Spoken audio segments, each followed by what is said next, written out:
അഭിനയിക്കാനും പാട്ടുപാടാനും നൃത്തം ചെയ്യാനും കഥകളും കവിതകളും എഴുതുവാനും ആഗ്രഹിക്കാത്തവരായി ആരുമുണ്ടെന്ന് തോന്നുന്നില്ല.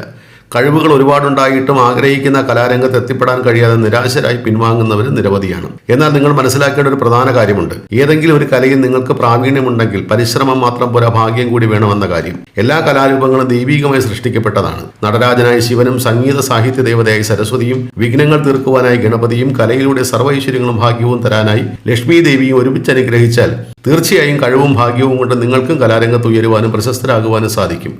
അതിനാദ്യം നിങ്ങൾ എത്തേണ്ടതും പ്രാർത്ഥിക്കേണ്ടതും കൊല്ലൂർ മൂകാംബിക ക്ഷേത്രത്തിലാണ്. മൂകാംബിക ക്ഷേത്രത്തിന് പുറമെ ചോറ്റാനിക്കര ദേവീ ക്ഷേത്രം, പറവൂർ മൂകാംബിക ക്ഷേത്രം, ആറ്റുകാൽ ഭഗവതി ക്ഷേത്രം, പനച്ചിക്കാട് സരസ്വതി ക്ഷേത്രം, കാടാമ്പുഴ ദേവീ ക്ഷേത്രം തുടങ്ങിയ ക്ഷേത്രങ്ങളിലും ശിവൻ നടരാജനായി കുടികൊള്ളുന്ന ക്ഷേത്രങ്ങളിലും വിദ്യാഗണപതി ക്ഷേത്രങ്ങളിലും ദർശനം നടത്തി പ്രാർത്ഥിക്കുക. ഇനിയും മറ്റുള്ള സരസ്വതി ലക്ഷ്മി ക്ഷേത്രങ്ങൾ അറിയാമെന്നുള്ളവർ കമന്റ് ചെയ്യുക.